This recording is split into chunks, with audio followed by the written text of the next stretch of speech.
al primer panel de las jornadas, denominado TIC, e-Learning e Inclusión Educativa, posibilidades de los entornos virtuales. Tenemos 3 panelistas y tenemos la idea o la intención de que puedan exponer y después abrirnos al intercambio, justamente que es la parte más rica del panel, a partir de los insumos presentados. Nos pareció esta propuesta temática en la línea que se venía hablando de cómo hacer para llegar a todos y a todas los estudiantes y a la educación a lo largo de toda la vida. Y precisamente cuando hablamos de situaciones de vulnerabilidad, muchas veces no tenemos demasiada conciencia de que la vulnerabilidad parte del no acceso a los bienes, del no acceso a los servicios, y que facilitando o proveyendo de acceso estamos rompiendo con ese círculo de vulnerabilidad en que se encuentran determinadas grupos, poblaciones, personas. En este sentido, nos parecía que las tecnologías eran un buen eje para pensar estos temas y para proveer de herramientas, pero que obviamente no está exento de debate el uso de la tecnología, porque no es la tecnología por sí misma, sino para qué la usamos, cómo la usamos y en qué contexto. Así que para eso voy a ir presentando a cada uno de ellos. En primer lugar, va a empezar Roberto Balaguer. Es psicólogo de la UDELAR, magíster en educación, experto en TIC y discapacidad, docente de posgrados en educación en la Universidad Católica del Uruguay, docente en maestría de tecnología educativa en el CLAE y experto en TIC y discapacidad, que ya lo dije, y está haciendo un doctorado también, ¿no? Capaz que ahí Roberto nos cuenta ya y nos cuenta su exposición. Adelante. Bueno, muy bien. Bueno, buenos días. Gracias por la invitación. Y para darle un poco de contexto a mi trabajo, digamos, yo trabajo sobre todo con niños y con jóvenes y con bachilleres que van a entrar luego a la universidad. También trabajo en la universidad y muchas veces escucho algunos reclamos de parte de los docentes de ciertas habilidades que hoy aparecen en menos en esta generación, hasta hace poco llamadas nativos digitales, hoy ya más grandes, denominadas millennials, ¿no? Y digamos hay algunos conceptos en relación al uso de tecnologías que sobre todo en los últimos 3-4 años, a partir de algunos proyectos que me ha tocado la suerte de liderar en distintos contextos, diría en 2 contextos bien claros, uno socioeconómico muy favorecido y otros en socioeconómicos altamente desfavorecidos. Me ha llevado a pensar en una cuestión que es hoy un poco si se quiere, el corazón de la tesis, de la disertación de doctorado, que es sobre pensamiento computacional, un término que de repente para los ingenieros, para los que provienen de las ciencias más duras, es un término común, pero para las ciencias sociales es un término bastante novedoso y que todavía falta un poco de tiempo para que, digamos, nos metamos con mayor fuerza en eso.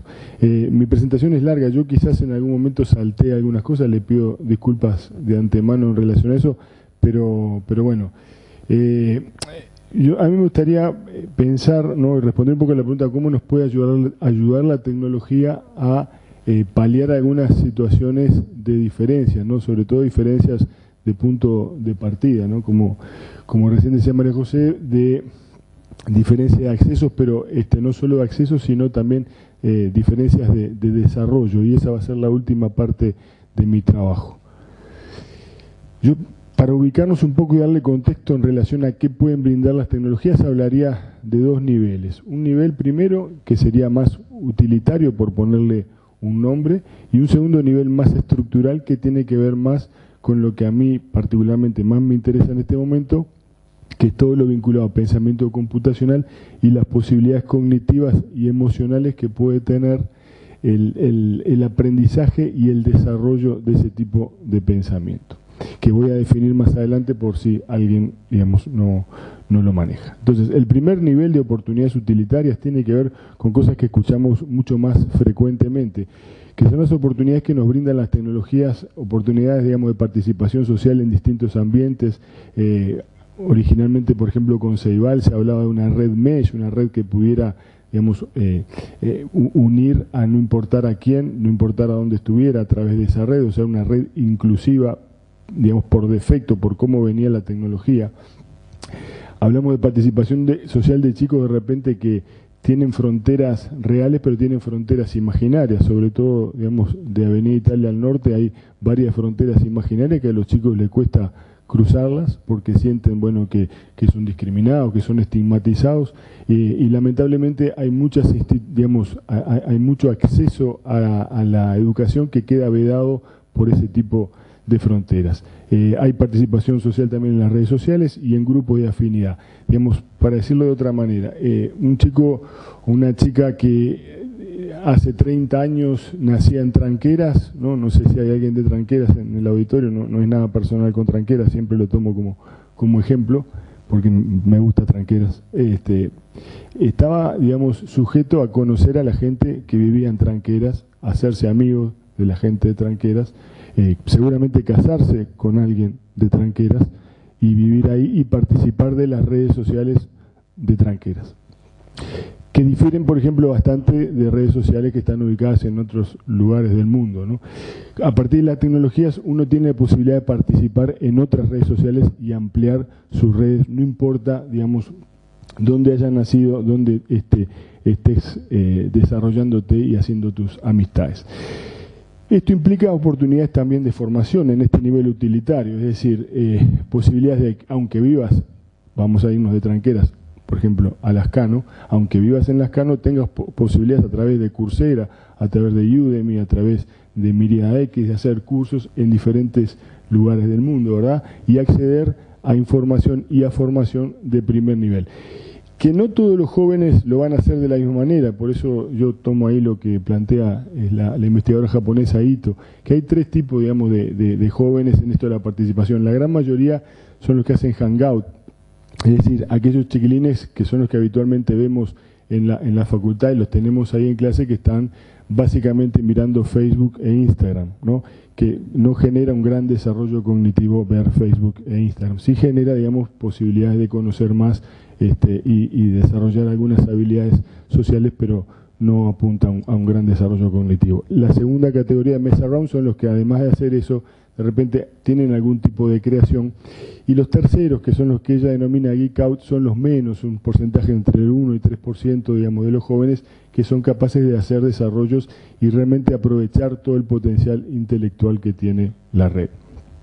Siguiendo entonces en este nivel primero de oportunidades utilitarias, oportunidades con la información, de accesos, de romper brechas de primer orden, ¿no? Como pasó con las ceibalitas, digamos, y romper esa brecha de primer orden de acceso a Internet, acceso a diferentes sitios. Y por último, oportunidades sociales de pertenencia, es decir, por más que estés en cualquier lugar del mundo, vos podés tener tu comunidad de afinidad desplegada y desarrollada en otro lugar del mundo, que puede coincidir con tu ciudad en la que estés o puede realmente no coincidir en absoluto con donde estés. Entonces, estas serían las oportunidades en ese nivel que yo les digo que son más bien utilitarias, ¿no? En este nivel, entonces, lo podremos definir como las posibilidades que ofrece la tecnología para hacer cosas, ¿no? Es decir, inserción en el mercado, mejores puestos de trabajo, formación, capacitación, te permite estar más cerca del mundo y conocer más cosas.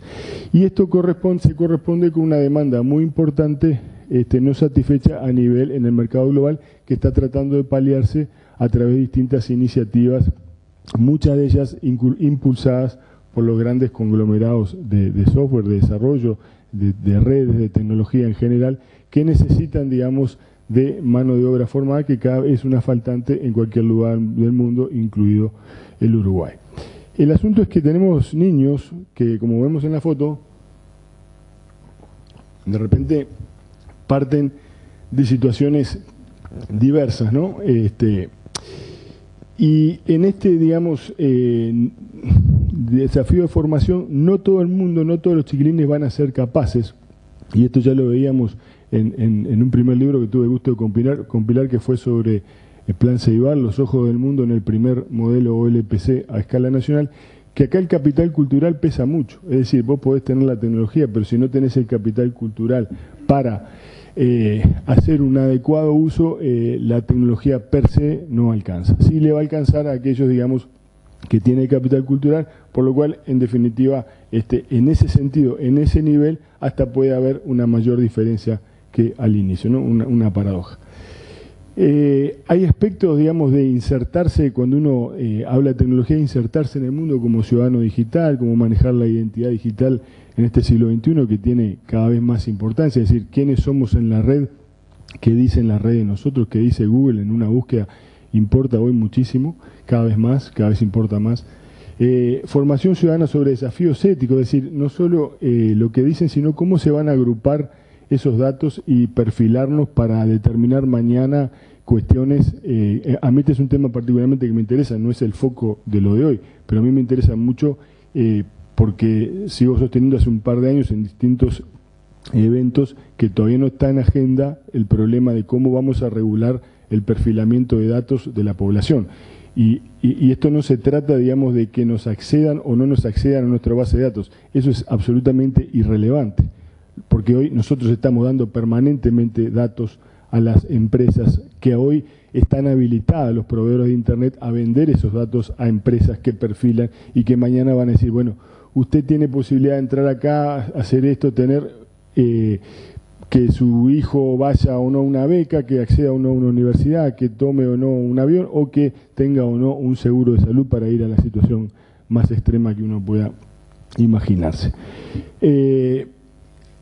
Entonces, en estos niveles utilitarios hablamos de desafíos de alfabetización digital, de las TIC. Generalmente cuando hablamos de TIC hablamos, digamos, de ese uso de ser más o menos experto en algo, de poder manejar, o sea, para manejar una planilla Excel, manejar un Word, poder hacer un documento, pero sigue siendo un nivel utilitario, salvo cuando pasamos al tercer nivel, que es el de pensamiento computacional, cuya, digamos, cuya salida laboral o cuya lado más pragmático es el, digamos, de la programación o de la código alfabetización.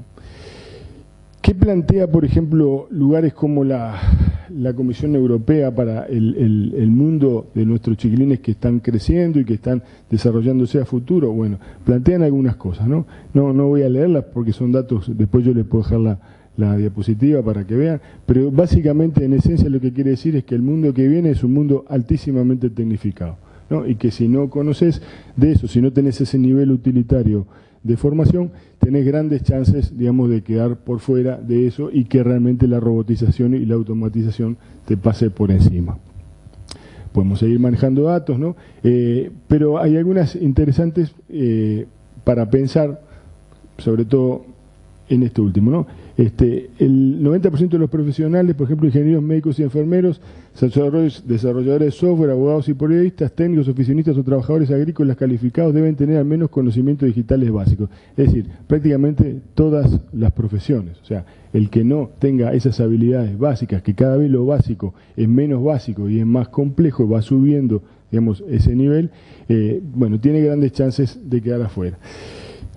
Sigo mostrando estos datos, pero estos los pueden encontrar directamente ustedes en Internet, no vale la pena detenernos mucho más. El último es interesante, capaz, puede gustarles. Sin embargo, hay algunos lugares de trabajo que no consideran que las habilidades digitales sean importantes para algunas ocupaciones, por ejemplo, artesanos, camareros y cocineros. No sé cuántos de ellos hay en sala, pero bueno, quédense tranquilos que a ustedes no les va a afectar. Técnicos, profesionales y gerentes deben tener habilidades digitales. Bueno, seguimos, salteo, paso rápido esto, porque vamos al segundo nivel, que es el que más me interesa poder llegar, que es el nivel de oportunidades cognitivo y emocional, y está vinculado con este concepto de pensamiento computacional, ¿no? Y que apunta, digamos, a qué queremos modificar en esos dos pibes que veíamos la foto, ¿no? ¿Qué podemos hacer? ¿Cómo podemos hacer para no solo que aprendan determinadas cosas, sino que eso que aprenden pueda tener algo más fuerte que una cuestión utilitaria, sino que realmente pueda modificar la cognición? Es decir, que estos chiquilines, al aprender, al desarrollar un tipo de pensamiento, hoy denominado pensamiento computacional, cuyas raíces se pueden rastrear de repente a los 80, algunos escritos de Papert. Digamos, si eso realmente puede tener un impacto nivelador y un impacto de generar menores desigualdades, ¿no? Actuar en las formas de pensar y decidir.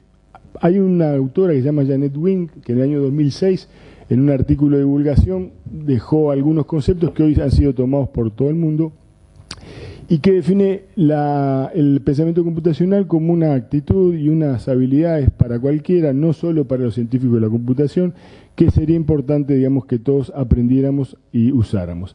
Y esto incluye resolver problemas, diseñar sistemas y entender la conducta humana apoyándose en los conceptos fundamentales de la ciencia de la computación, ya no de las TIC, ya no del utilitario, sino en la base del pensamiento, en el formateo, digamos, que da las ciencias de la computación. Incluye una gama de herramientas mentales que reflejan el espectro del campo de la ciencia de la computación y ella lo define como, por ejemplo, reformular un problema difícil en uno que sabemos cómo resolver, quizás por reducción, transformación o simulación.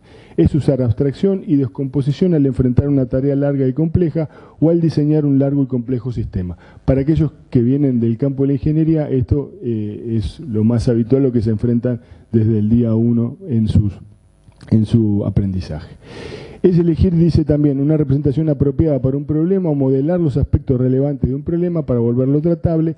Y por último dice, pensar como un científico de computación es más que programar una computadora y es diferente a la vez a programar una computadora. Programar una computadora es el lado práctico, ¿verdad? Pero esto otro incide en una forma de pensar y de resolver problemas, donde acá creo que muchas veces hay una enorme diferencia entre algunos campos disciplinares, sobre todo en cómo viven los problemas, ¿no? Yo trabajo muchísimo en la educación y en la educación en general, tanto en primaria como en secundaria y también en la educación superior, un problema a veces es un problema.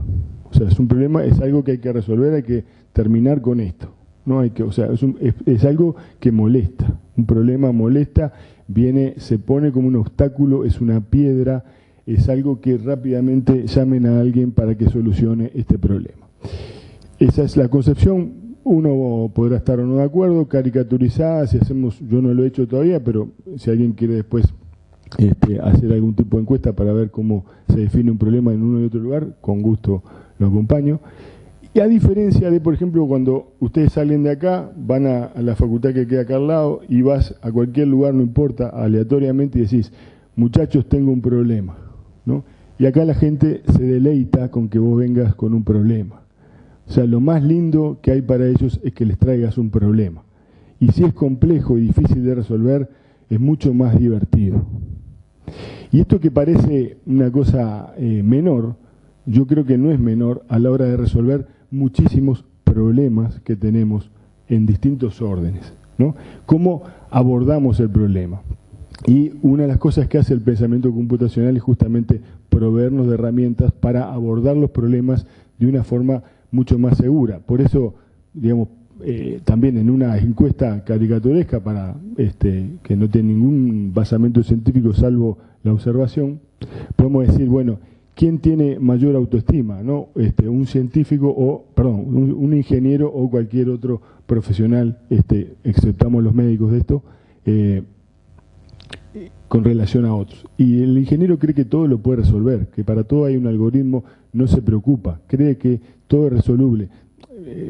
Cuando llega la hora del divorcio eso se nota claramente que no se aplica a todas las situaciones, pero él en realidad cree que trató de hacer lo mejor posible. Yo, esa es mi parte clínica que capaz que está buena incluirla. Entonces, Janet Wing habla de conceptualizar, no programar, no es programar computadoras, ¿no? Estas son todas las definiciones, pero vamos a adelantar un poquito para ir a lo más...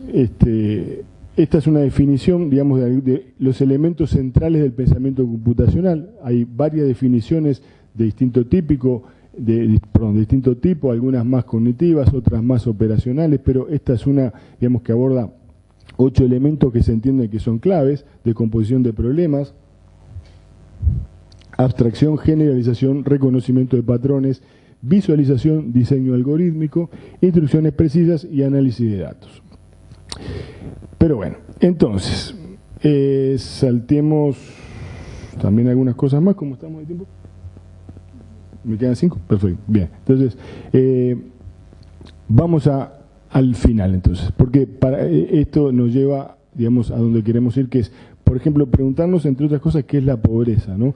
Pregunta que recomiendo en una charla TED de Daniel Cerezo, muy interesante, estuvo hace unos días en Montevideo.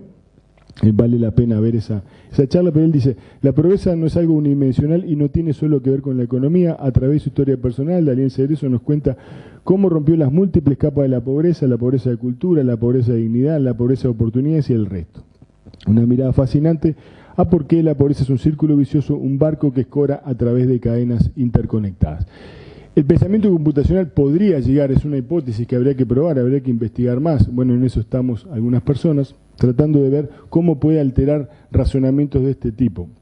Hace ya muchos años, una persona pidió a su empleador para salir del trabajo, 1 hora antes porque tenía que ir a pagar la tarjeta OCA, la de los uruguayos.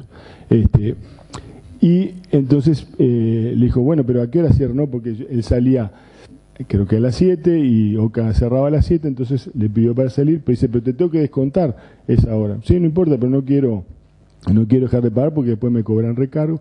Entonces, su jefe, en una posición bastante interesante, le dijo, pero decime una cosa, ¿cuánto tenés que pagar de la tarjeta? Supongamos que dijo 5.000 pesos, ¿no? Y dice, ¿y tenés idea cuánto te cobran de recargo? No tanto. Entonces, déjame ver, hizo el cálculo y supongamos que le daba 48 pesos de recargo. Y dice, ¿cuánto te voy a descontar por la hora esta?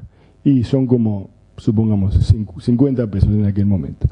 ¿Y cuánto te sale el taxi para ir a otros 70 pesos? ¿Y cuánto te sale el taxi de vuelta? Otros 70 pesos. Suma 140, 190, o sea, 190 generalmente es mayor que 47. Entonces, cuando lo confrontó con eso, el tipo dijo, sí, capaz que me conviene mañana ir más temprano cuando abre, no pierdo esta hora, pero lo notable de esto es que hay variados estudios donde se indica que las personas en determinados niveles de pobreza toman malas decisiones, no porque no puedan tomar buenas decisiones, sino porque están en un contexto de pobreza que en ese circuito vicioso hace que tomen malas decisiones. De ahí que el salario básico universal para muchos, digamos, de los que están trabajando en eso, no sea solo una cuestión social, sino sea una cuestión casi científica.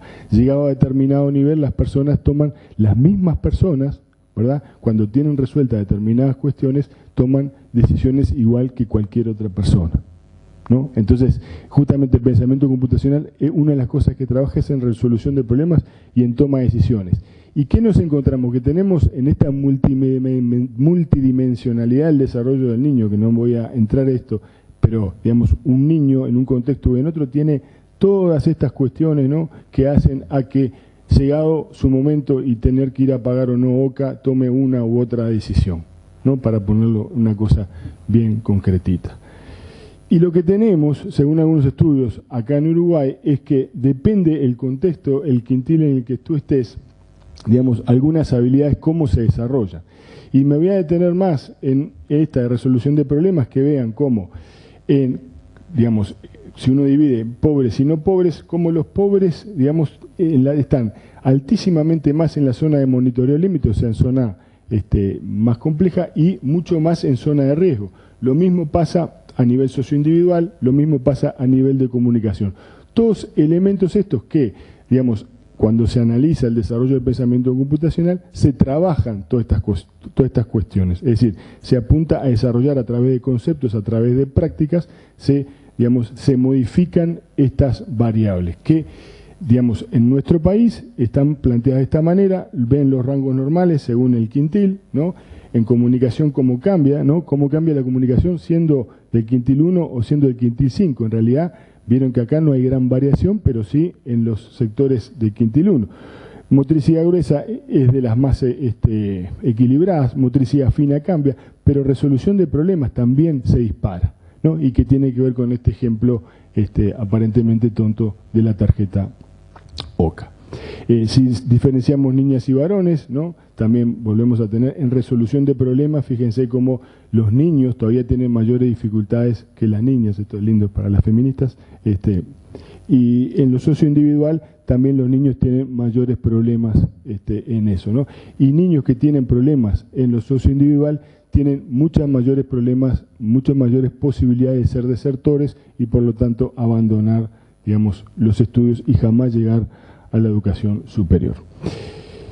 Como estamos ahí cercano al tiempo, y la otra variable es aquello que se conoce como habilidades no cognitivas, es decir, aquellas habilidades que están vinculadas con lo cognitivo, pero que no son estrictamente, no sé si llegan a ver, pero si no se las leo, que tienen que ver con el autocontrol, la aproximación al aprendizaje, interacciones sociales, foco atencional, acercamiento a los maestros, seguir las reglas de la clase, ganas de aprender, prestar atención correctamente, la persistencia para completar tareas, y vean, trabajo creativo o juego, y ven la diferencia entre, acá no está el primer quintil, pero entre el segundo quintil y el quinto quintil, cómo cambian. Esto es un estudio, no es uruguayo, es un estudio británico, ¿no? Pero que, digamos, muchas de las actividades que se desarrollan con el pensamiento computacional precisamente hacen foco y tocan y modifican estas cuestiones, ¿no? El trabajo en equipo, la posibilidad de poner en juego el sistema 2 de Kahneman y no el sistema 1 que trata de resolverlo rápidamente, ¿no? Una cantidad de cuestiones que podrían llegar, digamos, a modificar. Entonces, y una cosa más del desarrollo no cognitivo, que es, puede mejorar aún más la lectura, la escritura y el rendimiento de las matemáticas, porque muchas veces no se trata de cuestiones, digamos, de que no puedan hacer esto, sino que sus formas de estar en el mundo, sus formas de poder estar en una clase, no le permiten, digamos, hacer cuerpo esos aprendizajes. Esas son las habilidades no cognitivas, salteo para poder cumplir con el tiempo. En definitiva, ¿no? Todas estas cosas, después se las dejo si quieren. Conclusiones, ¿no? ¿Dónde poner el acento? Es una apuesta viable en empezar a investigar sobre los posibles cambios cognitivos y académicos que trae aparejado el uso del pensamiento computacional dentro de las instituciones educativas. Para esto requiere una investigación más profunda y sistemática sobre los efectos del pensamiento computacional en los grupos capacitados y, yo diría previamente, una definición mucho más precisa y que de alguna manera es una invitación también a que las ciencias sociales se involucren más en estas definiciones y no hagamos como muchos temas, caso por ejemplo Internet, que, digamos, quedaron durante mucho tiempo, digamos, en manos de ingenieros, en manos de comunicadores, y antropólogos, psicólogos fueron mucho más tardíos a la hora de abordar esas cuestiones que hoy tienen un peso importante. Entonces, propongo profundizar en la comprensión y enseñanza del pensamiento computacional, delinear más sistemáticamente los objetivos a alcanzar y las competencias a desarrollar a través de las distintas edades, e investigar en los grupos que participan de los proyectos para ver, digamos, cómo se han modificado, si realmente podemos cambiar estructuralmente, ya no utilitariamente, sino estructuralmente. Para eso, obviamente, se requiere también un cambio de currículum e incorporar cuestiones que hacen al pensamiento computacional en la currícula de primaria. La buena noticia es que este año hay 50 escuelas de primaria que van a empezar a trabajar en el desarrollo del pensamiento computacional y que se va a empezar a monitorear eso, así que esa es una buena noticia. Por último, esto es una frase de David Olson que dice que, digamos, que ubica el pensamiento computacional, esto del pensamiento computacional trae aparejado otra cuestión que podríamos denominarla utilitaria, pero que es la código alfabetización, ¿no? Algo que, para estar realmente insertos en el siglo XXI y, digamos, para evitar lo que dice Douglas Rushkoff de programar para no ser programados, ¿no? Sería importante. Pero eso sería, digamos, como otra cuestión y que redireccionaría el concepto que tenemos de alfabetización, que, como decía Olson, él lo hablaba hablaba de la escritura, decía: la propia extensión de la alfabetización puede haber aumentado la conciencia lingüística al externalizar, descontextualizar y hacer más permanente lo que se dijo. Algo similar podría pasar con el pensamiento a través del pensamiento computacional. Muchas gracias.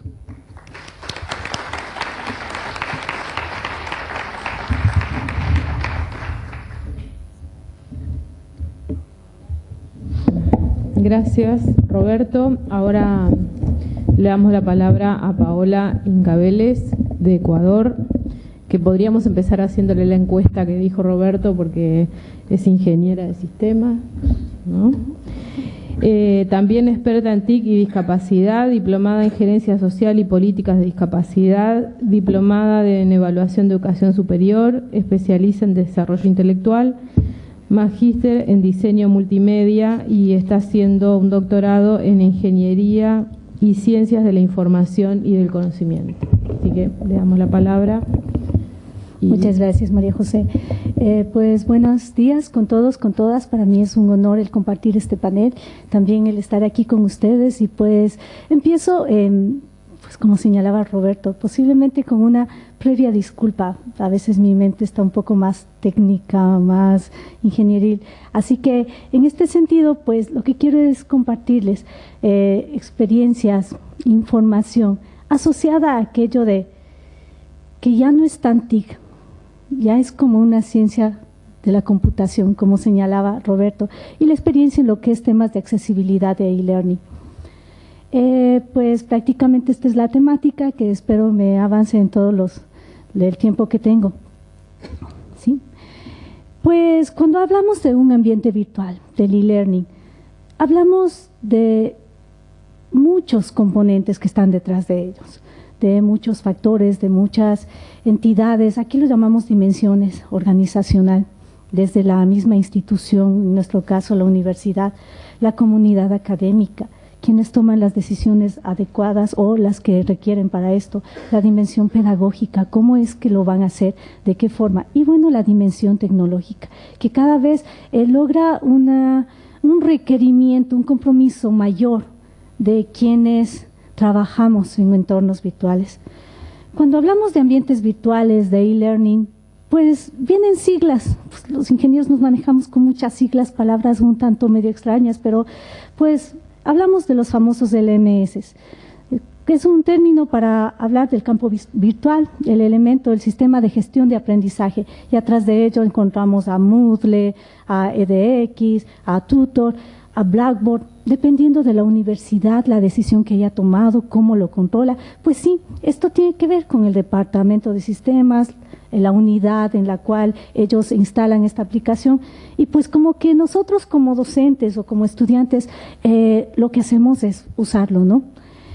Pero existen factores que intervienen en un propósito de inclusión, y al hablar de mi tema, en el tema de accesibilidad de e-learning, pues cuando hablamos de inclusión empleamos muchos campos, muchos requerimientos, y es por eso que opto por el tema de accesibilidad.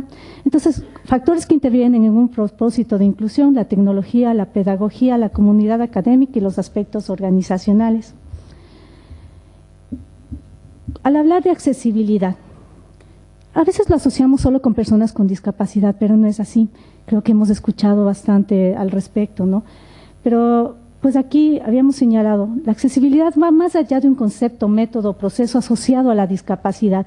Es un sentir de igualdad de condiciones en la participación y pertenencia de todos a un entorno común. Y cuando hablamos de e-learning, una modalidad de enseñanza y aprendizaje que puede representar todo o una parte del modelo educativo en el que se aplica, que explota los medios y dispositivos electrónicos para facilitar el acceso, la evaluación y la mejora de la calidad de la educación y la formación.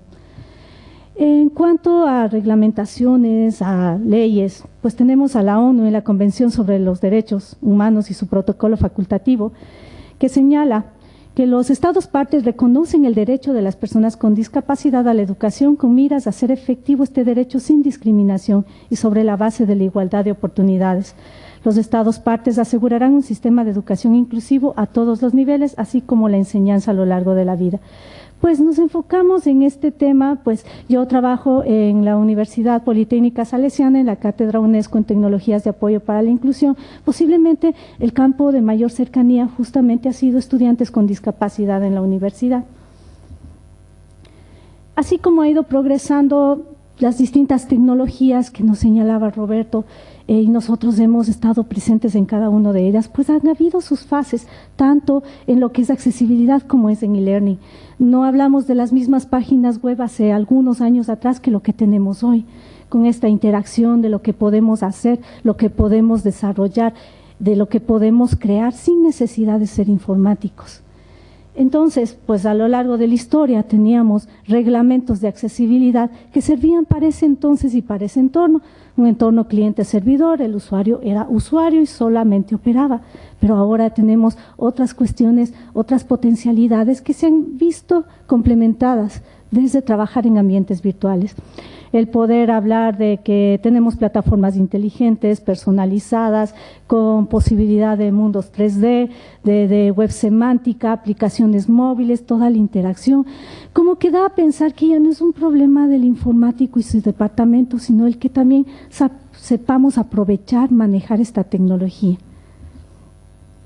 Cuando hablamos de accesibilidad, encontramos también aspectos relacionados con usabilidad y adaptabilidad, y todos pues los que desarrollan páginas web, los que van a hacer la tecnología, su análisis de la usabilidad es algo muy importante para poder entregar un producto.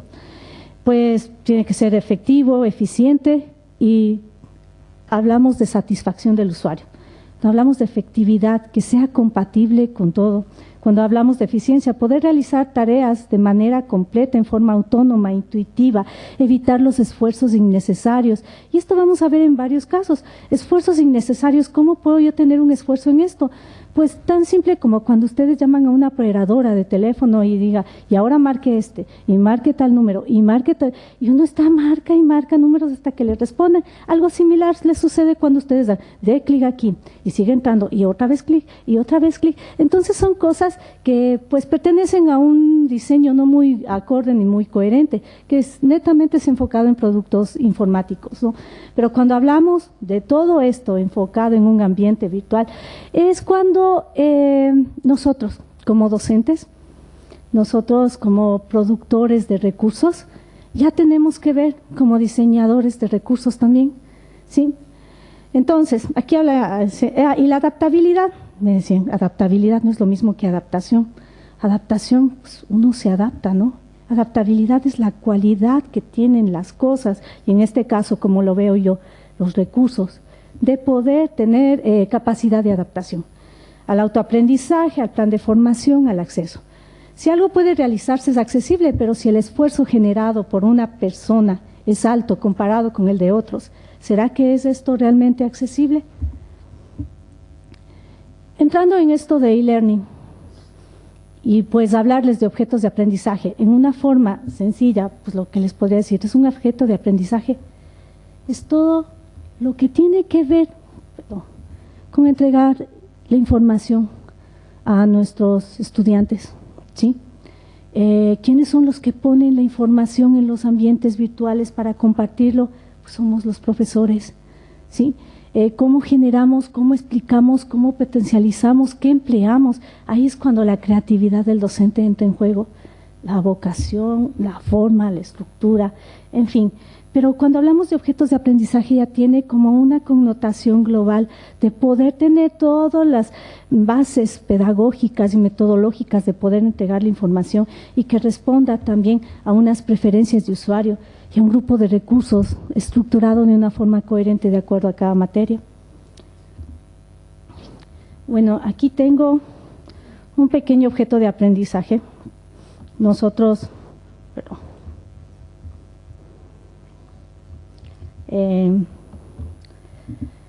¿esto cómo lo hacemos? Pues por lo general tendemos a ponerlo dentro del ambiente a lo que nos entregan. No es que sea difícil hacerlo, realmente como bien señalaba Roberto, las tecnologías cada vez son, pues no sé qué pasa. No he tenido el... Bueno, ok, no hay problema. Nosotros, por lo general, podemos desarrollar otras cosas con distintas herramientas, unirlas, interactuarlas, grabarlas, hacerlas un paquete y ponerle dentro del ambiente virtual del enlace que a mí me lo dan. No es una tarea complicada, no es difícil, es algo que se lo puede hacer. En este tipo de cosas, tenía un video en el cual nosotros le hacemos a veces como preguntas, respuestas, crucigramas. ¿Por qué surgió esto? Porque pues en determinados casos a mí me suele tocar viajar y al no estar mucho a veces en clases, pues me juego como flipped class, en el cual les digo, les subo el material, chequense, tengo que pensarle cómo hacerle, que esto sea entretenido, y a la siguiente clase vamos y decimos, ¿y qué tal nos fue? ¿Cómo vieron? Había interacciones, habían juegos, y si bien es cierto, es un trabajo fuerte el hacerlo, pero también asegura que ustedes pueden irle perfeccionando y hacerlo cada vez mejor, ¿no? Y sea o no a largo plazo, esto puede acortarles tiempo ya en un futuro ciclo, porque ya tenemos estructurado ya una parte, ¿no? Bueno, cuando hablo de objetos de aprendizaje accesibles, hablamos de crear productos que son diseñados para una mayor cantidad de personas, ¿sí? Desarrollar material con la expectativa de que tenemos estudiantes diversos, cada uno con su propia forma de aprender, con varias capacidades, con necesidades especiales. Y aunque estoy sin esto de video, pero aquí teníamos casos asociados, ustedes seguramente habrán entrado en algún curso donde encontramos al video, encontramos el texto, encontramos el subtitulado y encontramos al intérprete de lengua de señas. Y abajo seguramente encontramos un enlace que dice bájeselo en texto. Y también pues hay cosas interesantes como el poder cambiar la velocidad cuando está hablando muy lento o mejorar la velocidad. Miren, este es un video, pero la connotación de hacerle servir a más personas, de pensar en el estudiante que está detrás de un computador, ¿sí? El cómo le podría servir y entender en su concepto total, pues no emplearía más que subir un video en YouTube y ponerle subtitulado. Bueno, las características de lengua de señas ya sería algo más, digamos, específico para hacerlo, ¿no? Pero al menos el video con su subtitulado es algo que todos lo podemos hacer. Creo que en este sentido, si es que me da tiempo, lo puedo pasar al final. Teníamos un video, o no sé si es que estoy con los tiempos bien. Quería compartirles.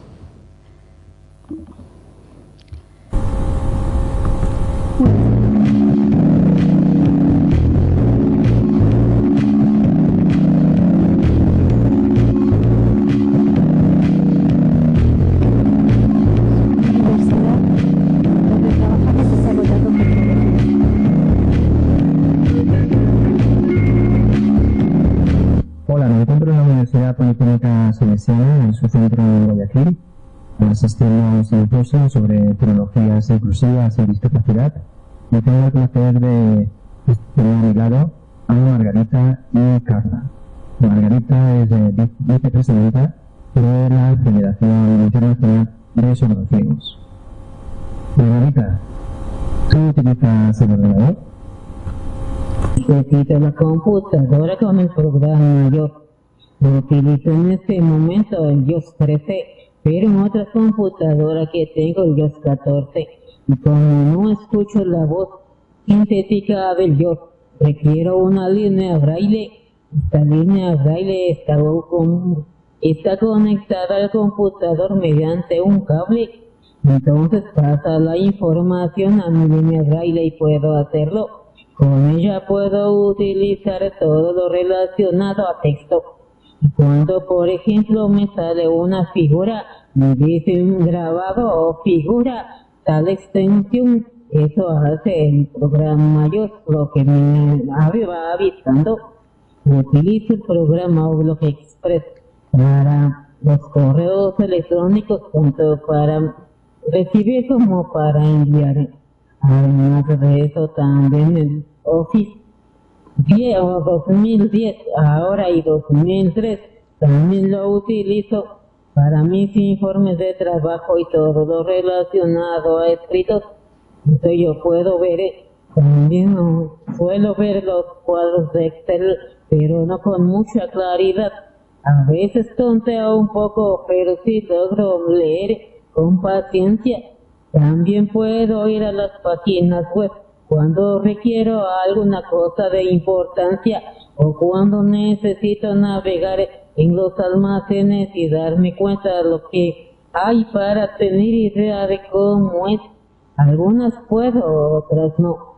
Y cuando necesito las noticias voy a MSN Latinoamérica y ahí doy clic en noticias, busco en qué país quiero la noticia y me meto para leer. Y si quiero internacional me sale de todos los países del mundo. Y en Ecuador yo voy al universo a ver, pero no puedo de verdad. Como me dice Sergio, está la página inaccesible para mí. Bueno, por eso será, pero intento, no me doy por vencida y intento y consigo, pero no es una cosa completamente segura. A veces consigo, a veces no. Ok. Entonces,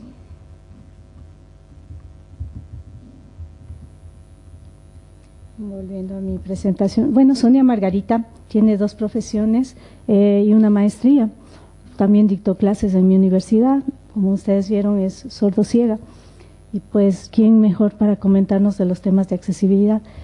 Entonces, cuando hablamos de este tema, hay una corriente que siempre hemos comentado, y voy a ir un poco más rápido por los tiempos, ¿sí? El famoso diseño universal.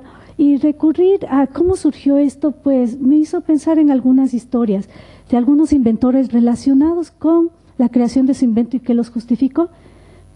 Pellegrino Turri y su máquina de escribir, que fue para una persona ciega, la condesa Carolina Fantoni. La historia en la cual empezó a crearla, pues nació de esta necesidad en particular.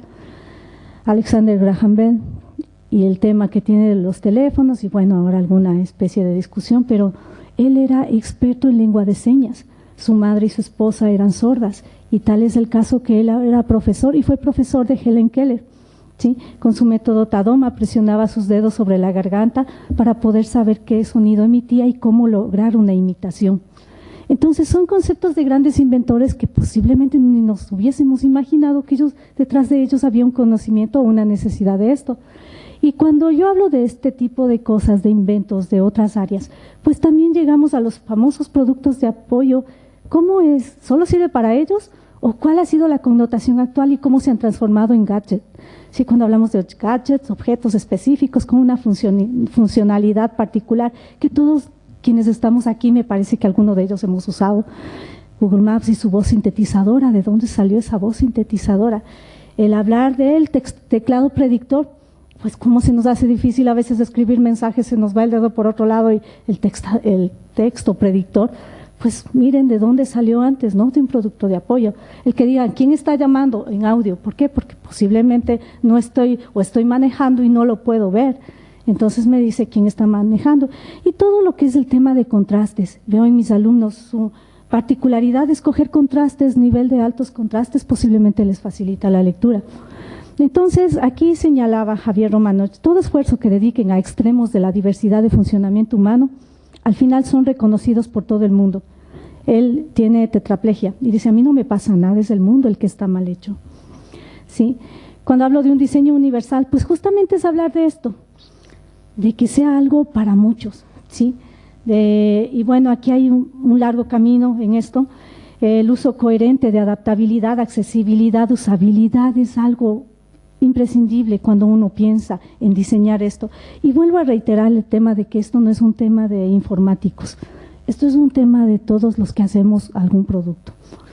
Y cuando estamos en la docencia, pues saber cómo buscar la información, cómo representarla, cómo expresarla, qué estrategias buscamos para planificarla, el por qué, cómo hacemos que se motiven, la cuestión afectiva, todos ellos entran en juego en esto, ¿no? Entonces, aquí el DUA señala que hacemos currículums dirigidos hacia un mítico estudiante típico, un alumno típico. La educación especializada es educación excluyente.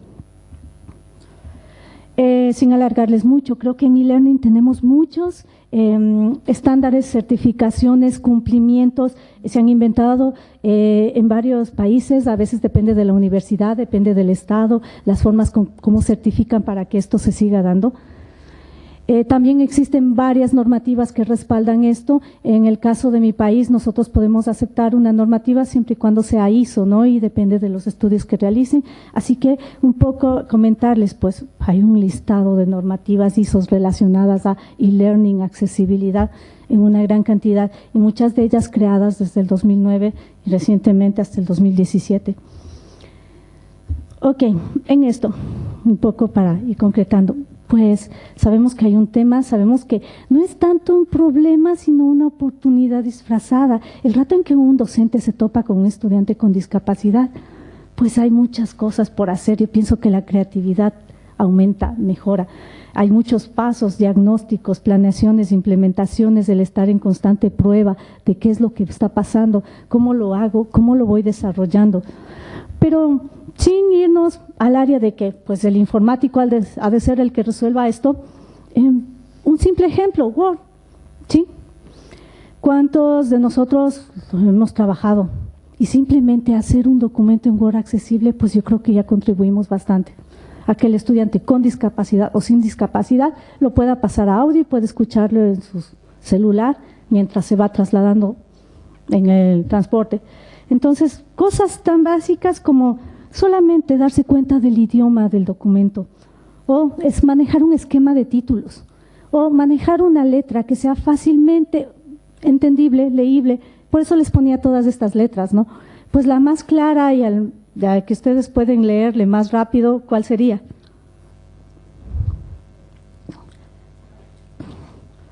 Parecería la última, ¿no? Letras sin serigrafía, sin los churitos, y pues solamente hablamos de dos, que es Arial y Verdana. Cuando hablamos de los márgenes, del jalarle hasta acá, el jalarle hasta acá, arriba y abajo, lo más que se pueda para imprimir menos, totalmente, se supone que nosotros podemos leer hasta 80 caracteres por línea. Entonces esto no es una buena práctica, tener un texto coherente. Las sangrías del espacio aquí, ¿qué pasa? Eso les causa confusión mucho a personas con discapacidad cognitiva, ¿sí? El interlineado, los saltos de página, a veces estamos enter, enter, enter, enter, hasta pasar a la siguiente página. En un lector de pantalla, ese enter se lee como espacio en blanco, en blanco, en blanco, en blanco, en blanco, y así la persona ciega pues tiene que estar esperando todos los en blanco que hemos puesto para proceder. Las viñetas, que sean las lógicas, las tablas. Sonia Margarita señalaba el Excel. Dios mío, complicado para ella. Es que el lector les lee de izquierda a derecha y en fila. Así que imagínense una tabla con muchas columnas, con muchas filas. Pues obviamente ya no se va a acordar cuáles eran los encabezados mientras lo sigue leyendo, ¿no? Los textos alternativos, una imagen incrustada, cómo es traducida a su lector de pantalla. El uso semántico del color, a veces decir, lo que esté en azul es lo que está disponible y lo que esté en rojo es lo que no está disponible. ¿Por qué no argumentarlo y decir, aparte de estar en azul, decirlo disponible? De igual manera, a veces métodos abreviados como de clic para más información. Aquí dice más info ¿de qué? Entonces, el complementar los textos. Son cosas bastante lógicas que nosotros como docentes lo podemos pensar desde el otro, ¿sí? Y ahí es como logramos argumentar una estructura más coherente y poder comprometernos en desarrollar materiales accesibles. Como conclusiones y recomendaciones, la accesibilidad de un ambiente virtual está garantizada por la accesibilidad del gestor, ¿sí? El material publicado en el mismo, y ahí entramos nosotros. La diversidad nos enriquece a todos. Hay mucho por investigar desde la realidad y no desde el supuesto. Necesitamos que los mismos estudiantes con discapacidad sean activistas de un cambio. La investigación, educación e inclusión, en todo esto el norte nos lo da las personas con discapacidad. Nada de ellos sin ellos suele ser el lema, ¿no? Y en recomendaciones, es necesario potencializar un proceso constante de capacitación, tanto en docentes como en estudiantes, en el desarrollo de material accesible. Tener técnicas del diseño universal de aprendizaje, validar accesibilidad de LMS, bueno, eso sí ya puede ser un campo de los informáticos, permitir personalización de preferencias del estudiante. Él sería feliz si le dejaran personalizar sus entornos. Esto va a depender mucho de las políticas y características que adopte una universidad. Y una evaluación de accesibilidad constante, tanto desde los usuarios, desde el experto, es un proceso que genera calidad en lo que nosotros publicamos. Y bueno, pues algunas referencias y les agradezco su atención.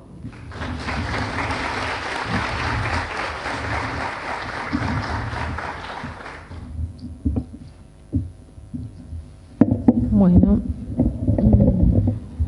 gracias Paola. Ahora va a hacer su presentación Virginia Rodés, que es de nuestra universidad, coordinadora del programa de entornos de aprendizaje, la sectorial de enseñanza, licenciada en Ciencias de la Comunicación, magíster en enseñanza universitaria, también experta en entornos virtuales de aprendizaje y cuenta con un doctorado en Equidad e Innovación en Educación. Todavía no defendido. Bueno, lo cuenta con él en su bagaje y ya lo tendrá terminado. Estoy pudiendo salir de esta pantalla.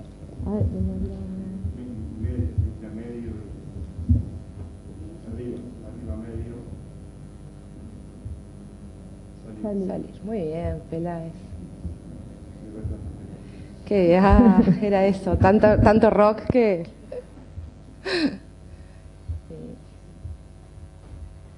Bien. Bueno, primero que nada quiero agradecer la posibilidad de estar aquí compartiendo y sobre este tema que es un tema en el que estoy involucrada, las cuestiones de la equidad y la inclusión educativa, un tema en el que estoy involucrada desde hace muchos años, con mucha gente, trabajando en conjunto, preocupaciones que incluso recogí en la maestría, ¿verdad? En temas de inclusión territorial, por ejemplo. Así que agradezco mucho la oportunidad de compartir. Básicamente, en la presentación que voy a hacer, que es desde el programa de entornos virtuales de aprendizaje de la Comisión Sectorial de Enseñanza, voy a trabajar estos 4 ejes, ¿no? Un primer eje que está vinculado a lo que es el tema de la equidad en el acceso a la educación superior y cómo lo abordamos desde lo que fue la construcción de los entornos virtuales de aprendizaje de la Universidad de la República. Después me voy a centrar en el concepto de universidad abierta que estamos tratando de impulsar más concretamente desde el 2013, y el tema del acceso a las fuentes relevantes de conocimiento. Cuestiones de inclusión educativa, que también venimos trabajando desde hace algunos años en cuestiones de accesibilidad y tecnologías. Y después, bueno, algunas oportunidades y desafíos que se presentan en ese sentido. Cuando la Universidad de la República se propone ya en 2005 en su PLEDUR el incorporar las tecnologías en la educación universitaria, desde el punto de vista ya del diseño de las políticas está marcado en cuestiones de acceso, de equidad en el acceso, en favorecer condiciones materiales, o sea, una visión en la que la tecnología se supedita a las cuestiones vinculadas a los derechos al acceso a la educación superior, sin que las personas, por ejemplo, cuestiones vinculadas al lugar de radicación. En aquel momento la Universidad de la República recién, creo yo, podría afirmar que recién en ese momento estaba empezando a visualizar los problemas de equidad. El que ya empezaba a abordarse con más profundidad era la cuestión de la distribución territorial de la universidad, cuestiones del acceso vinculadas al lugar geográfico. Durante esta década se trabajó muy fuertemente en ese sentido. Y también las cuestiones de condición social de los estudiantes, que también a partir de los últimos datos que se han relevado en relación al acceso a la educación superior en Uruguay, están emergiendo los primeros estudiantes que son la primera generación de universitarios en su familia.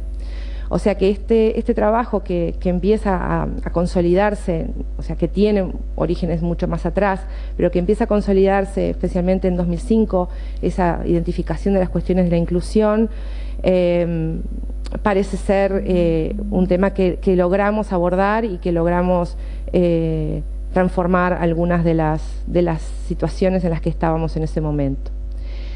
En 2008, a partir de una cooperación con la Agencia Española de Cooperación Internacional, una cooperación no de la UDELAR, sino a nivel de país, conseguimos los apoyos para desarrollar un primer proyecto que buscaba sintetizar muchas de las cosas que ya se venían haciendo en los servicios universitarios, a partir de propiciar un espacio de articulación desde la propia sectorial de enseñanza a todas las iniciativas de integración de tecnología que se venían realizando.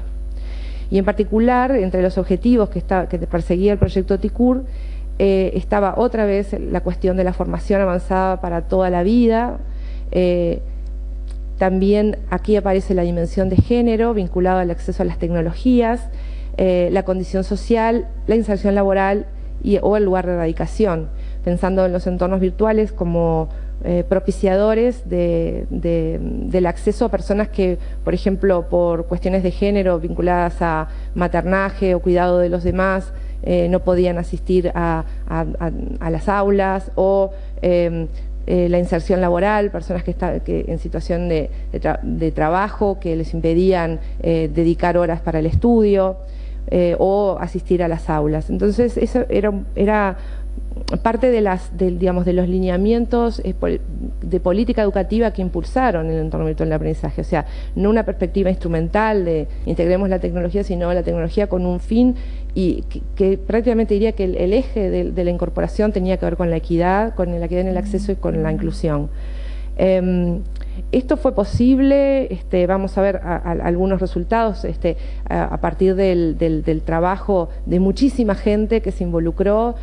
O sea, esto no ha sido solo el trabajo desde la Comisión Sectorial de Enseñanza, sino que básicamente ha sido el trabajo de una enorme cantidad de comunidades que integran los servicios universitarios, los propios docentes universitarios y los estudiantes, que propiciaron la consolidación de estas iniciativas y la creación de programas de entornos virtuales de aprendizaje de la universidad, también con el eje de disminuir las brechas, de mejorar la calidad de la enseñanza, de favorecer el acceso a la educación superior, y también de hablar de enseñanza activa como transformación de la enseñanza. Ya en 2012, y fruto de todo ese trabajo de muchísima gente, logramos obtener resultados en cuanto a acceso bastante importantes. Podríamos hablar ya, luego de esos años, del 2008 al 2012, un proceso de generalización que en ese momento ya alcanzaba una enorme cantidad de usuarios y ya muchos cursos semipresenciales activos. Importante destacar que todas las acciones tuvieron un carácter voluntario, tuvieron un carácter de que los docentes se apropiaban de las herramientas y desarrollaban sus clases en el entorno virtual de aprendizaje. Tenemos la primer medición, que yo diría casi que es la última general, porque tuvo que ver con el desarrollo del censo estudiantil, en donde ya se verifica casi un 70% tenía usuario en el entorno virtual. Y entre los usos emergía muy fuertemente la cuestión de la descarga de material, la comunicación con los docentes, las novedades y en menor medida las cuestiones de evaluación y de trabajo en equipo. Les voy a pedir que recuerden el punto vinculado a descarga de material, porque fue luego algo que nos inspiró a trabajar en algunas líneas vinculadas a cuestiones de acceso a materiales de estudio. En cuanto al uso docente, en ese momento prácticamente la mayor parte de los docentes tenían entre 1 y 2 cursos, desarrollaban estrategias como apoyo a la enseñanza presencial o estrategias de semipresencialidad. Empiezan a surgir algunas carreras con una perspectiva ya más virtualizada. No nos metimos a trabajar en cuestiones de educación a distancia, sino más básicamente virtualización y semipresencialidad. Y una gran impronta de trabajo en formación docente que se desarrolló a partir del TICUR y que se consolidó en esa etapa. ¿Cómo estamos en 2007? Básicamente los entornos virtuales de aprendizaje podemos decir que están institucionalizados, se desarrollan actividades de enseñanza de grado y de posgrado, ofertas educativas semipresenciales, se ha diversificado la modalidad de enseñanza, se ha triplicado el número de usuarios y de cursos, y allí entre esos usuarios, y aquí me voy a detener en cuestiones de algunas acciones específicas que se van desarrollando de atención a algunos colectivos en particular, porque dentro del entorno virtual de aprendizaje no solamente trabajan los estudiantes y los docentes, sino que hay una enorme variedad de personas que integran organismos o en organizaciones no gubernamentales que trabajan vinculadas a la Universidad de la República, o en el marco de convenios o acuerdos de trabajo. Tenemos una gran demanda en ese sentido, y también personas que son invitadas a acceder a cursos o actividades dentro del entorno virtual de aprendizaje y que en general hay un libre acceso en ese sentido. Entonces eso nos ha permitido tener además un alcance intersectorial, ¿verdad? Algunos destacables que me parece importante, algunos que me parece importante destacar es el trabajo con el PIT-CNT en lo que es la formación de los trabajadores, todo el trabajo que ha desarrollado el programa integral metropolitano con apoyo del entorno virtual de aprendizaje, lo que se está empezando a trabajar desde el APEX también como programa integral, en líneas como el programa integral rural, el cooperativismo, asociativismo, entre otros aspectos. El apoyo a actividades de extensión, que llegan a una enorme cantidad de personas vinculadas a las estrategias de extensión que viene desarrollando la universidad, lo que desarrolla el espacio interdisciplinario con núcleos y redes temáticas que no solamente integran grupos de investigación de la Universidad de la República, sino también actores sociales de muy diverso tipo, vinculados a gobierno, vinculados a organizaciones no gubernamentales, etcétera, sociedad civil.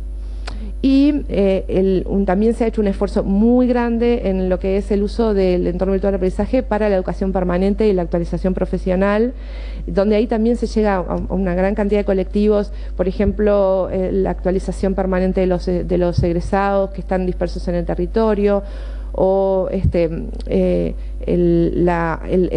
alcance a través de actividades de actualización a otros que no son egresados. Estas son algunas de las capturas de esta línea de lo que nosotros denominamos articulación intersectorial o lo que es el entorno virtual de aprendizaje, el servicio de la sociedad. Y la otra línea que también me parece importante destacar y que tiene que ver con el entorno virtual de aprendizaje como apoyo a los procesos de regionalización de la universidad. Acá veo a Susi, que ha sido una gran impulsora en ese sentido, todos los equipos de trabajo que han desarrollado el entorno virtual de aprendizaje desde lo que son los centros regionales universitarios, también con un trabajo muy grande porque no solamente implicaba la incorporación de tecnología, sino también la articulación de docentes que venían desde muchas facultades, creando una identidad propia de los centros, y desde lo que es el EVA central de la universidad hemos apoyado muy fuertemente a lo que es el alojar a todas las estrategias de regionalización.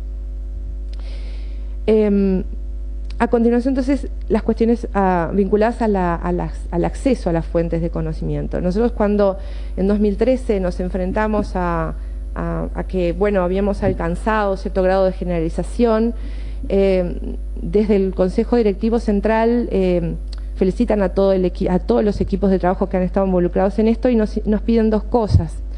Una que estaba vinculada a la mejora de lo que se hace, la mejora de las prácticas con tecnología, y una línea de apertura de esos recursos en línea con lo que es la tradición de la Universidad de la República, que es el abrir, ¿verdad?, las aulas y estar en contacto permanente con la sociedad.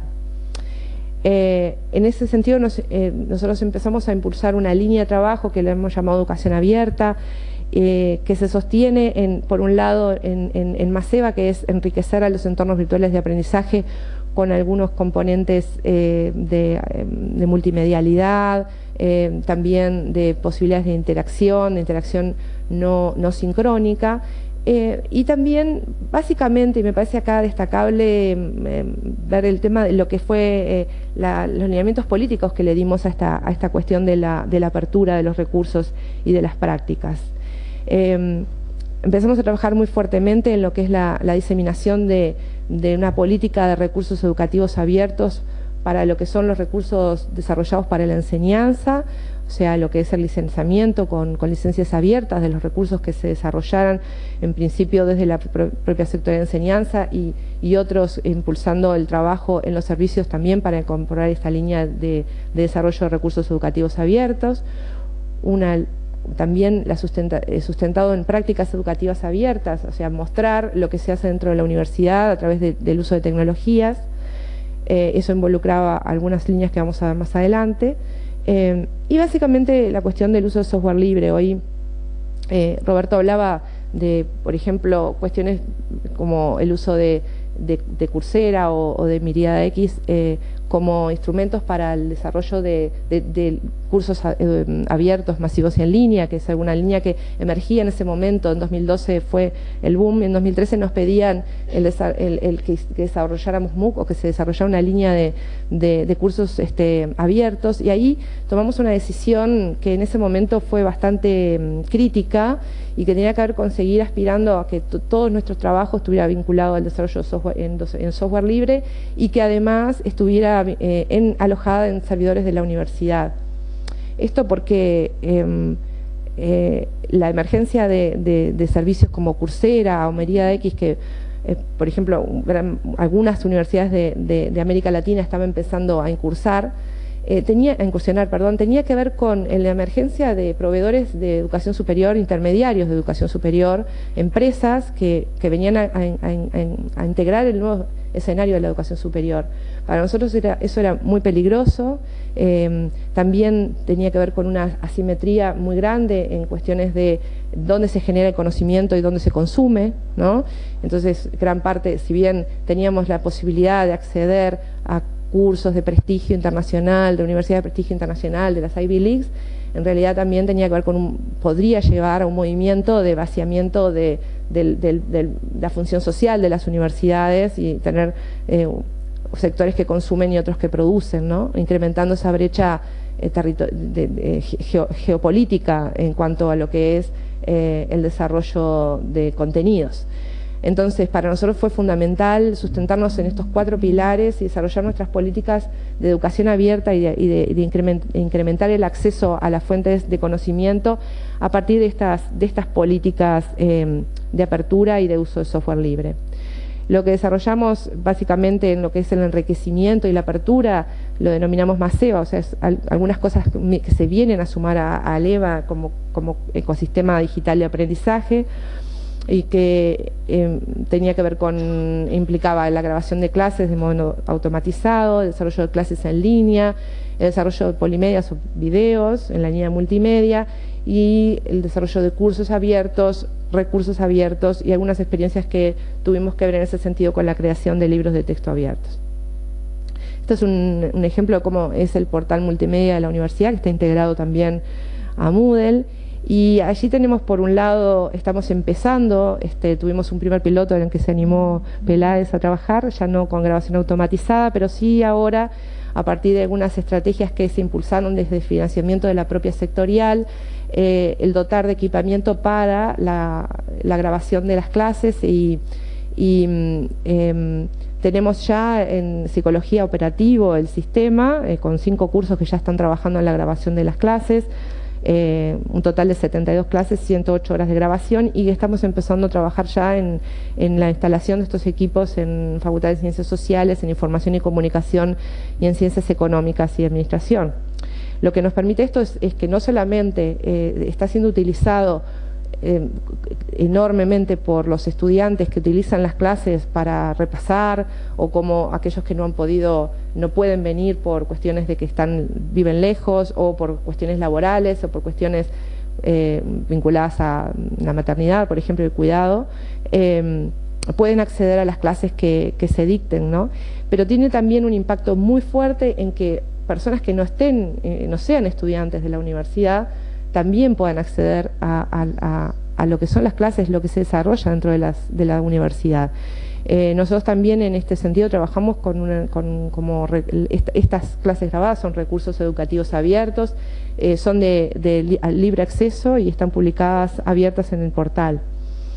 Esto estamos recién empezando, pero sin duda va a ser una línea de ruptura también en el sentido de abrir las aulas de la universidad. En lo que respecta a las cuestiones de clases en línea, tiene que ver con romper la sincronía, el poder desarrollar desde clases de consulta hasta conferencias web, hasta clases vía web. dirigidas incluso se utiliza mucho también para reuniones de trabajo entre los equipos que están dispersos en el territorio o incluso que están en diferentes facultades y que también nos cuesta mucho por ser una universidad-ciudad trabajar en conjunto.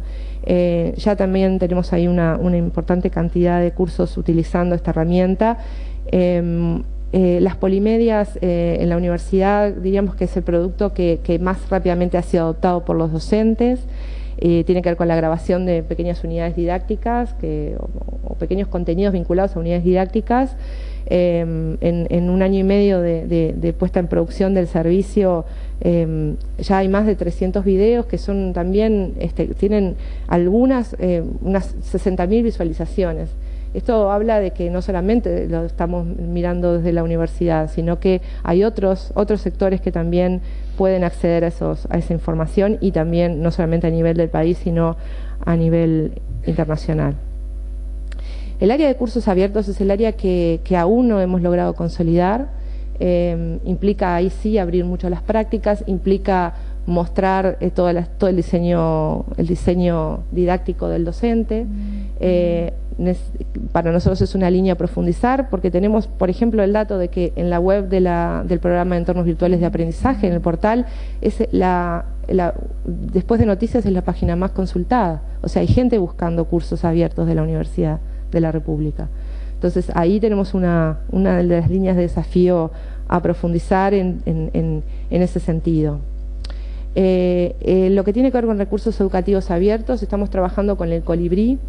El Colibrí es la iniciativa de acceso abierto a la información científica de la universidad y estamos trabajando muy fuerte en que todo lo que tenga que ver con recursos educativos se concentre en el Colibrí.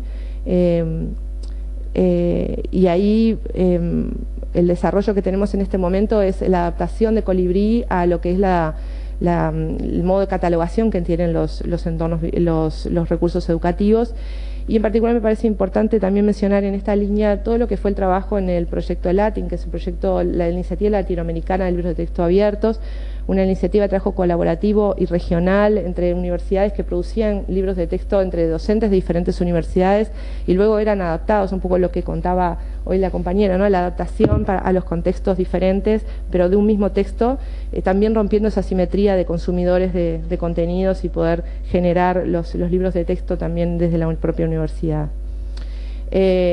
Recuerdan que les dije prestaron atención al emergente que nos había aparecido en el primer censo, en el censo, perdón, del 2011-2012, que tenía que ver con cómo los estudiantes utilizaban el EVA como lo que encontramos en la literatura que se llama bibliotecas ocultas, o sea, esas bibliotecas donde circula material ilegal, porque básicamente todo lo que los docentes comparten, que no sea de su propia producción, son materiales que circulan, que los utilizan con función educativa, pero que están sujetos a derecho de autor.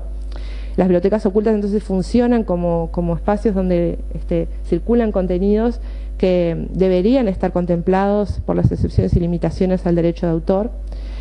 A partir del proyecto Latin realizamos una investigación vinculada a acceso a materiales de estudio y allí veíamos que la mayor parte de los estudiantes, más del 70%, estudiaban con fotocopias, también ilegal, e incluso el uso de las bibliotecas, que también es ilegal, porque el préstamo en bibliotecas en el Uruguay en este momento es ilegal. También no hay excepciones y limitaciones para el uso en bibliotecas y los ejemplares en las bibliotecas eran muy limitados en función del volumen de estudiantes, ¿no?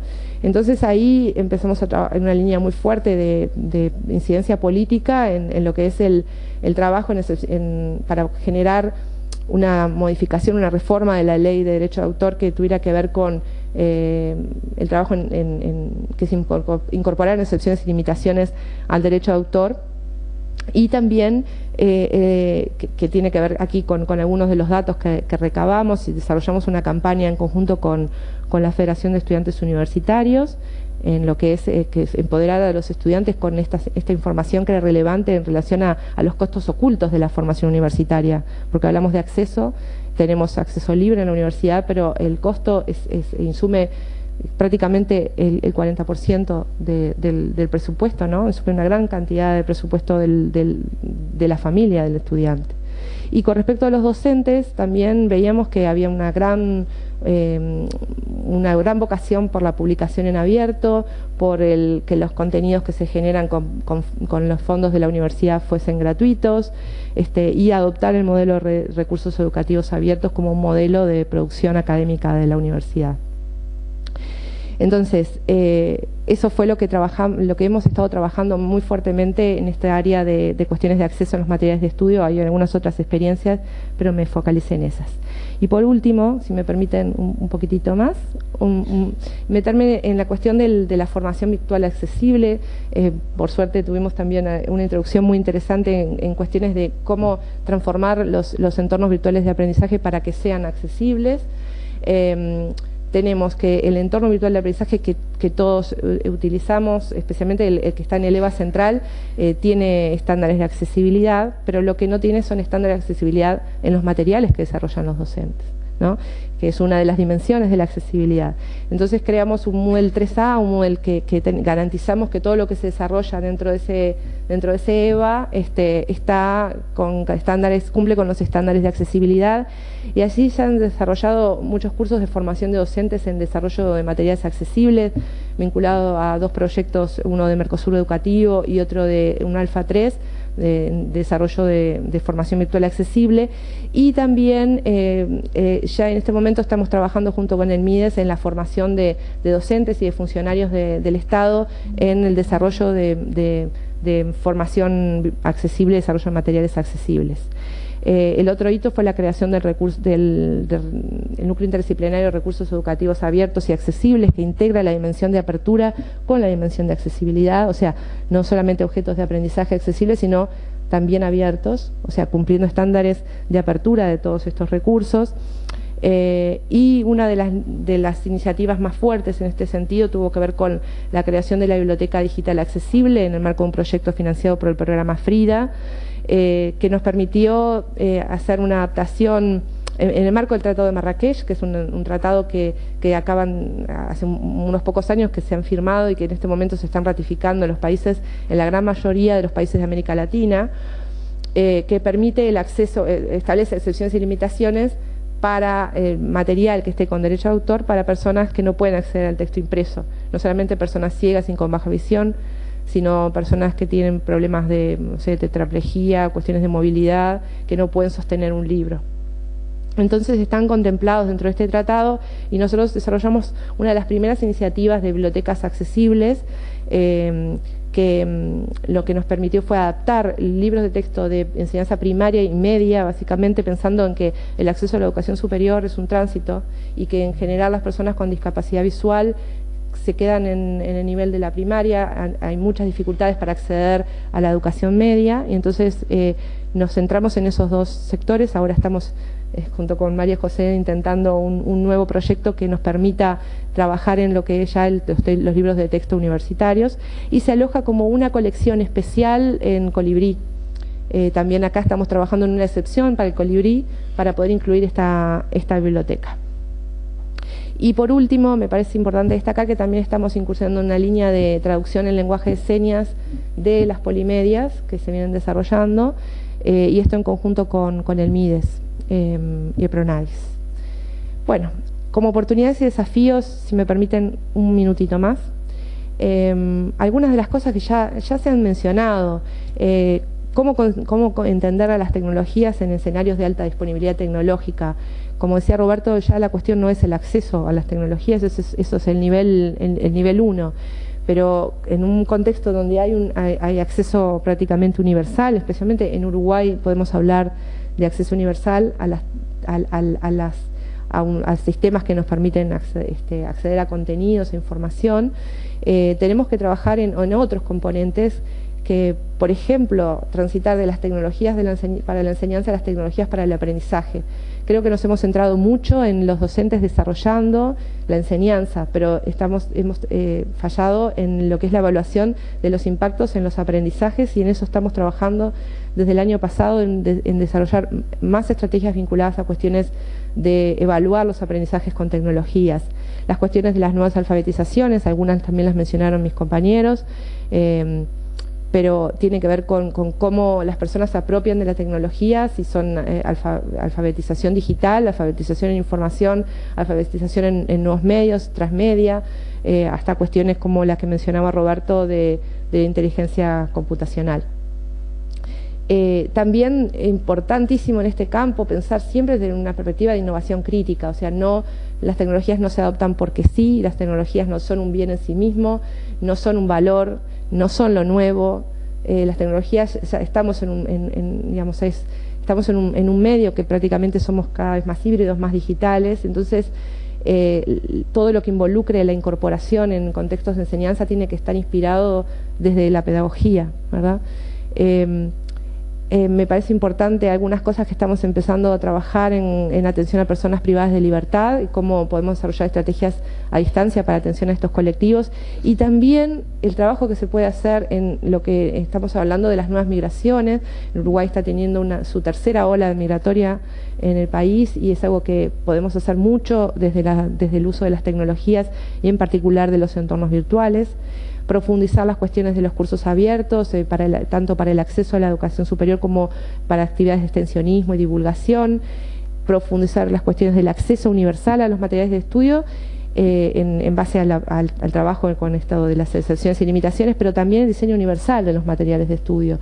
O sea, que cada vez que desarrollamos materiales contemplemos todos los estándares que mencionaba mi compañera.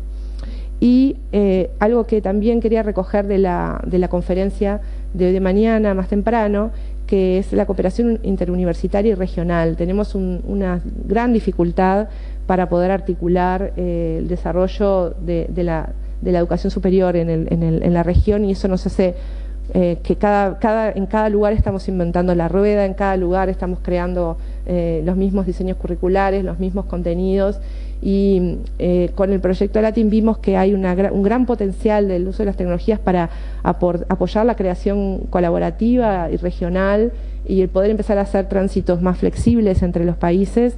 Es algo que tenemos en el debe y que creo que la tecnología nos puede ayudar en esto de la internacionalización. Bueno, eso es todo. Muchísimas gracias.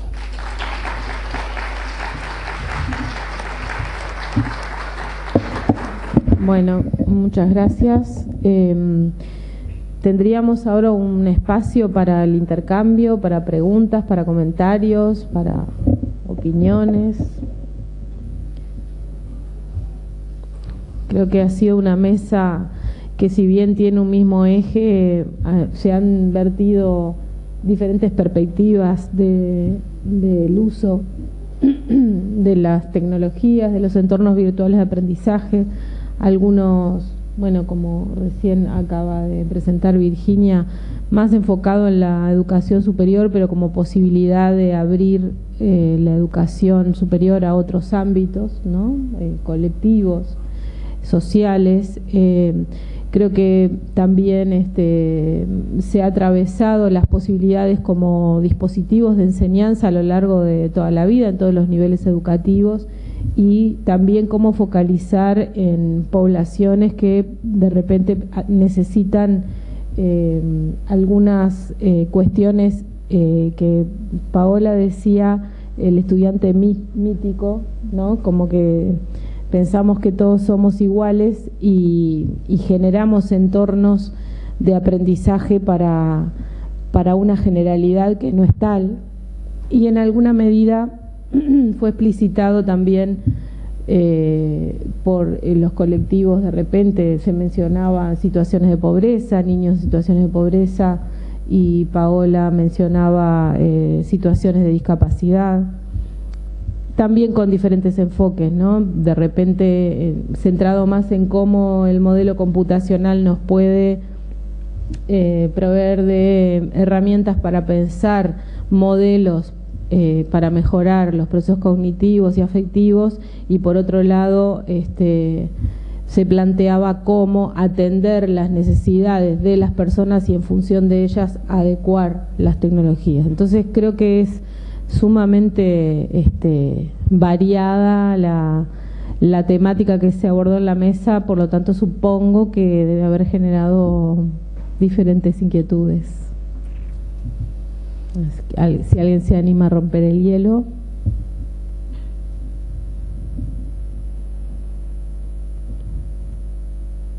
Acá silencio. Silencio reflexivo, decimos los psicólogos.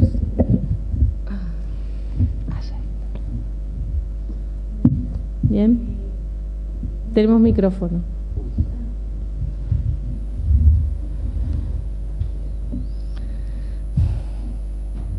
No sé dónde quedó mi vaso. Ahí es el mío. Genial.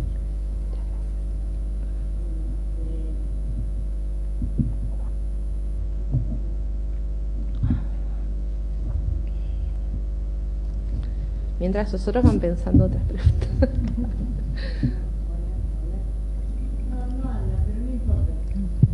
Acá hay uno. Se escucha.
Un continuo.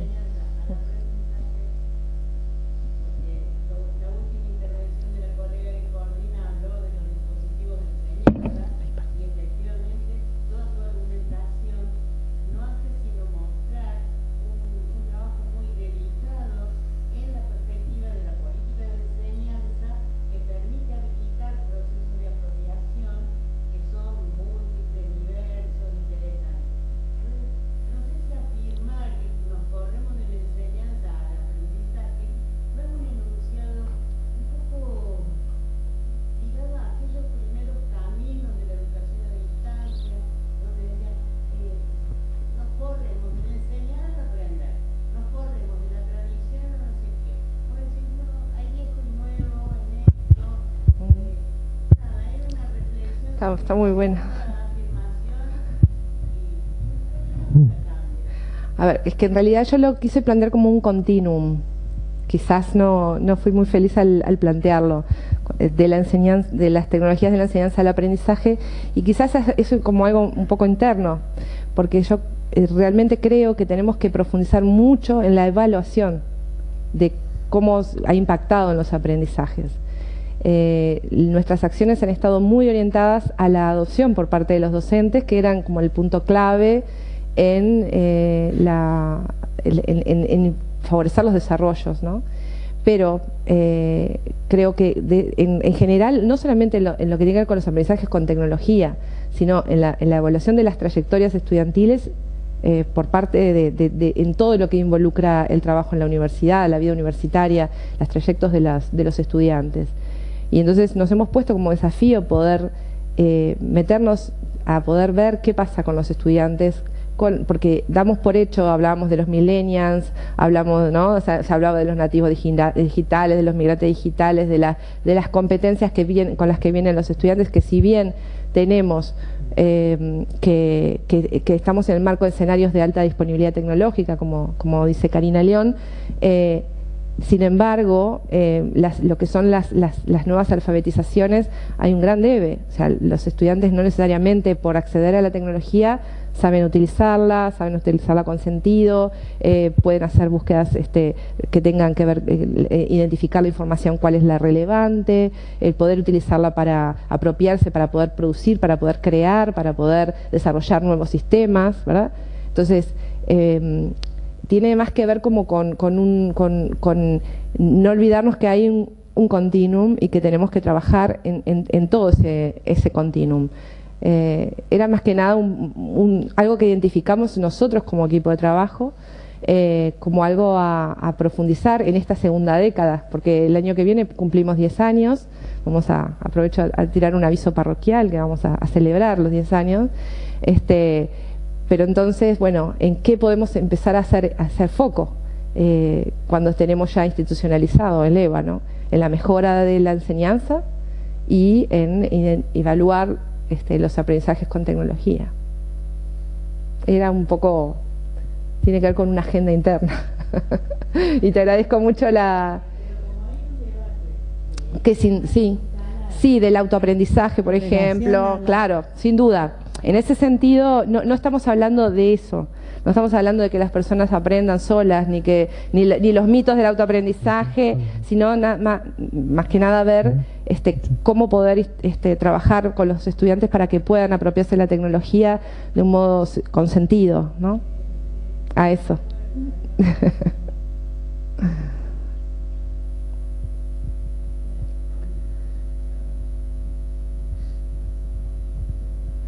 Bueno, felicitándoles por la exposición, tengo una inquietud acerca de el pensamiento computacional. ¿Depende mucho de la identidad digital del estudiante en este caso? Era mi pregunta.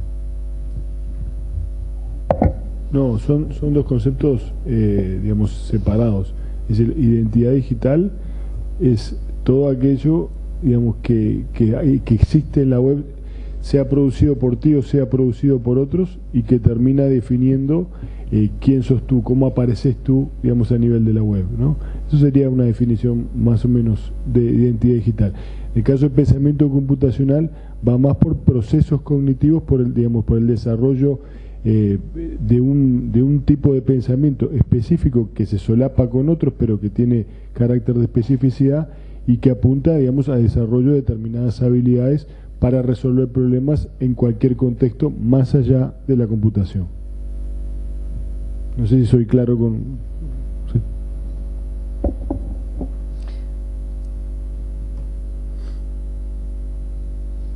Quizás tenga un punto de contacto.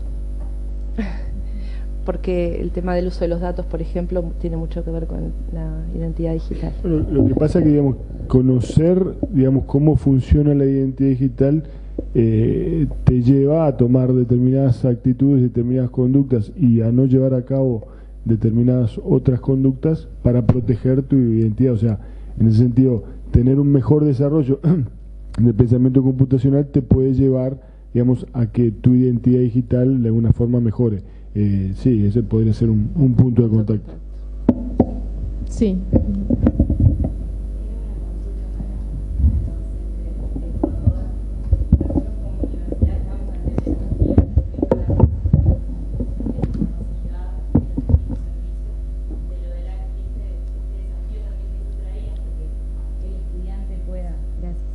Que el estudiante pueda definir, por ejemplo, cuál es, en esto de descargar los materiales o hacerse de los materiales, cuál es la mejor versión o formato accesible. Quisiera consultarte si han avanzado en ese sentido. Me queda claro la parte de los docentes en el diseño y generar productos más interactivos, pero en esto de que el estudiante pueda determinar cuál es su mejor formato, digamos, si tienen algún mecanismo instrumentado. Bueno, pues sí, nosotros estamos trabajando en lo que son perfiles del estudiante, ¿sí? pues esto requiere todavía nosotros lo llamamos web semántica, en el cual pues se vaya estableciendo características de preferencias del usuario para poder entregarle el material. Pero sí nos topamos con algo todavía, digamos, conflictivo o problemático más bien, en el sentido de que esto es toda una cultura, ¿no? Toca que los docentes hagan, que ya trabajemos como objetos de aprendizaje que puedan ser reutilizados, ¿sí? Y en este sentido el ir estableciendo un desarrollo en el mismo y que también sea compartido entre varios, en la misma universidad, en el docente, en tal sentido de tener recursos que ofrece de acuerdo a la personalización del estudiante. Entonces este es un trabajo que requiere del compromiso por una parte de los docentes, pero también yo le veía interesante la acotación que hacía la compañera de poder compartir recursos, pues que como que cada país está haciendo sus productos accesibles, objetos de aprendizaje accesibles, que tienen determinadas características, requerimientos, y si todo eso pudiese unirse y formar parte de recomendadores para distintas características de usuario, pues sería genial. A veces como que en el área técnica desarrollamos la tecnología, pero todavía no hay muchos los casos como para que puedan ser planteados. Entonces sí, en este sentido pues estamos trabajando en este sistema recomendador, lo llamamos así, y esa es la intención, pero pues seguramente llegaremos a un caso en que tenemos a varios elementos, objetos, pero aún así faltaría intensificarlo más para lograr mejores resultados y un seguimiento estadístico también. Bueno, bien, creo que algunas cosas que se señalaron, y un poco para cerrar esta instancia, tal vez, por lo menos yo me identifiqué con el nivel 1 que mencionaba Roberto, y creo que para los docentes, en muchos casos, frente a tanta abundancia, digamos, de conocimiento, también requeriríamos como esta cuestión de fase de aprendizaje, porque obviamente yo ahora pensaba, bueno, también es como cuando empezamos a usar el PowerPoint, ¿no? Es como un recurso que si se usa para lo mismo de lo que hacemos sin necesidad de usarlo, el recurso se desvaloriza también. Entonces, en ese sentido, creo que se han mencionado algunas cuestiones, allá lo que mencionaba la compañera, nadie aprende solo, y en ese sentido, para poder avanzar en utilizar adecuadamente estos recursos, el aprendizaje colaborativo, pero en todos los niveles, no solamente entre docentes y estudiantes, sino también entre docentes, creo que es parte de la necesaria creatividad, porque no está nada escrito. Todavía no tenemos los recomendadores, pero aunque estén los recomendadores, siempre son dispositivos que requieren de la creación permanente, porque curso a curso, si nosotros pensamos que las personas que están participando de ese curso se renuevan y que apostamos a una inclusión mayor desde todo punto de vista, siempre requiere como de una actitud bastante activa del docente, que es un desafío, no es solo preparar una clase para dar, sino crear otras herramientas y en alguna medida, en qué medida también pueden ser herramientas para la transformación social en lo que es el impacto de la educación como sector a la población en general. Creo que es imprescindible que se ha mencionado acá las políticas educativas, y obviamente que tiene que ir acompañado de inversión, porque si no las políticas quedan en las normativas y en el deber ser, pero no se pueden ejecutar. Y en ese sentido, lo que planteábamos un poco en la mesa es, bueno, ¿es la alternativa o es la complementariedad en los entornos virtuales para seguir trabajando, ¿no? Así que bueno, de nuestra parte agradecer, y seguimos en estas instancias discutiendo sobre educación. Muchas gracias.